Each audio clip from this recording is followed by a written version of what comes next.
كنت بقول حاضر حتى في المواقف اللي لما كان حد فيها يجي يقول لي ممكن تساعدني ارتب اللي جوايا، مهموم ومخنوق ومش طايق نفسي، اقعد معاه ونتكلم ونحكي ونفضفض طبعا، ويطلع من الموضوع هو بيضحك ومرتب اللي جواه والامور معاه تمام. مين اللي خسر؟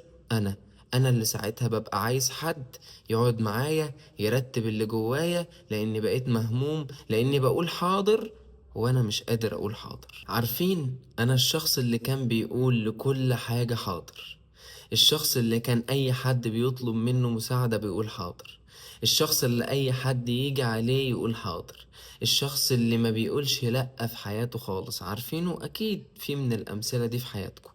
الشخص اللي كان اي حد تعالى شيل معايا الدولاب دوت للدور العاشر، حاضر. ما كنتش بقول لأ خالص، لحد في يوم من الأيام ما اكتشفت كلمة الناس بتخاف منها، كلمة شكلها مريب، كلمة الناس ما بتحبهاش، اسمها لأ. كلمة قد كده اسمها لأ. لأ دي ايه؟ لأ بعد ما اكتشفتها الناس اتغيرت عليا بعد ما انا قلت لأ. الناس بدأت تستغرب هو ازاي بيقول لأ. الناس بدأت تحس ان ده مش طبيعي لانه ما كانش بيقول لأ، ده كان بيقول حاضر طول الوقت. لأ تبان من بره ان هي كلمة مخيفة ومرعبة ومش احسن حاجة، ولما هتقولها لحد هيتصدم. واحد صاحبك تعالى شيل معايا الدولاب للدور العاشر، لأ. ليه؟ ليه؟ اكتشفت ان عندي عمود فقري وحابب استخدمه ليا انا مش لحد غيري. انقل معايا العفش للدور السابع ولا الدور العاشر، للمرة التالتة للمرة الرابعة. انا هنا ما بقولش ان انت ما تساعدش الناس، بس انا هنا بقول انك تقول لأ لما تبقى جبت اخرك، انك تقول لأ لما تبقى مش طايق اللي بيحصل فيك، انك تقول لأ لما تحس ان الناس كلها مش هيلاك همومها، انك تقول لأ لما تحس ان انت بقيت أداة الناس بتلعب بيها، إنك تقول لأ قبل ما تصحى وتفوق تلاقي الناس أو تلاقي نفسك بقيت حتة كرسي، بقيت حتة ترابيزة الناس حاطة عليها حاجتها أو الناس قاعدة عليها، وساعتها مش قادر تنطق ولا تقول لأ. فاضي تسافر معايا يا صاحبي بكرة الصبح الساعة 6؟ لأ. فاضي تعمل شغلانات مش شغلانتك وتعمل 3 شغلانات مش شغلانتك؟ لأ. ممكن تعمل معايا كذا؟ لأ.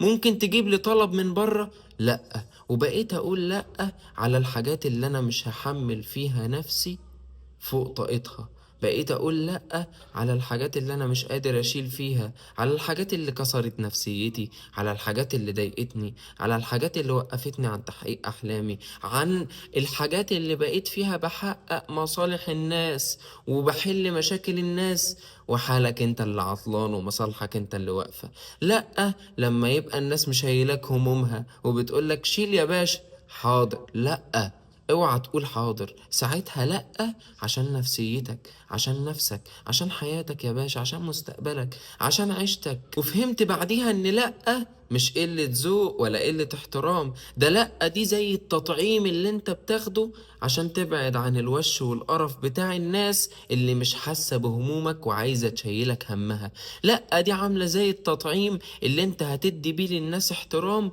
بدل ما هم يشفطوا دمك ويمصوا دمك. قول لأ يا صاحبي لما تبقى مش عارف تكمل حياتك ومش عارف تعيش. قول لأ يا صاحبي لما تلاقي الناس بتشيلك همومها. قول لأ يا صاحبي لما تلاقي نفسك بتشيل تلاجة مش تلاجتك ومطلعها الدور العاشر.